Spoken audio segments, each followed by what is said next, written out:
10 billion naira damages from ICPC. Former Kaduna State Governor Nasir El-Rufai has filed a fresh 10 billion naira fundamental rights suit against the Independent Corrupt Practices and Other Related Offences Commission over alleged denial of access to his wife and son while in custody.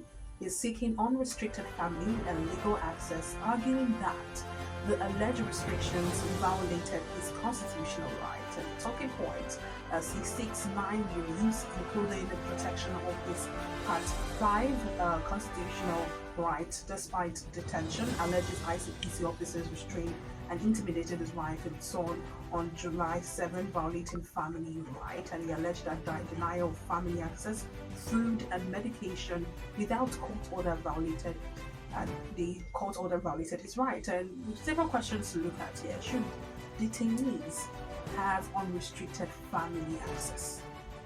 It is not unrestricted. Usually it's coordinated. You know, your lawyers, there are people who can see you. So he's entitled to some of those things. The whole thing boils down to the excesses that we see, right? I think he has been granted bail. It is fulfilling his bail conditions or so that is actually a huge problem.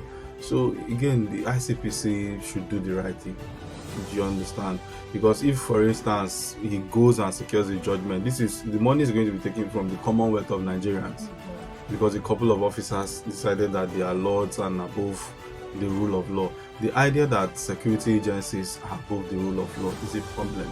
We saw the EFCC do it in Osun election, that President Tinubu said, I'm not even aware of this.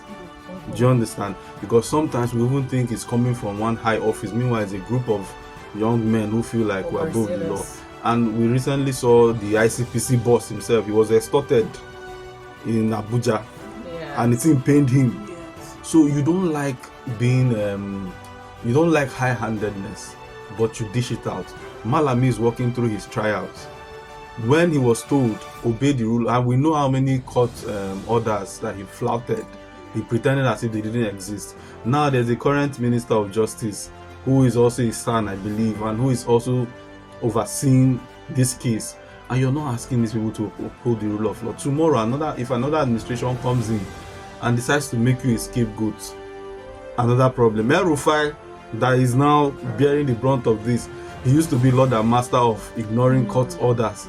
Now he's the one running to court. So I don't know when we'll wise up to the fact that these things will come around and bite you somewhere. So why don't you just do the right thing? At the end of the day, no one is opposed to law.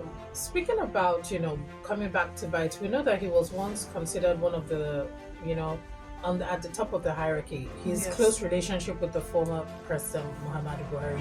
But is this lawsuit about justice, or is it a strategy by him to just distract, the case, ICPC, from what they're holding him to, the allegations that are being brought up against him? He's entitled. He said his wife was harassed. His wife and son were harassed by the ICPC. He also said food and medication was denied. Was denied him. So it doesn't mean the ICPC will not provide those foods and medication for him, but what quality would they give to him compared to what he would probably provide for himself?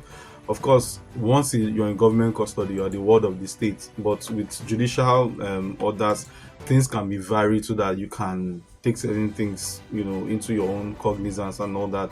But the fact of the matter is, he's within his rights to seek human rights. If he feels his human rights or his wife's human rights have been violated, prisoners have rights all over the world.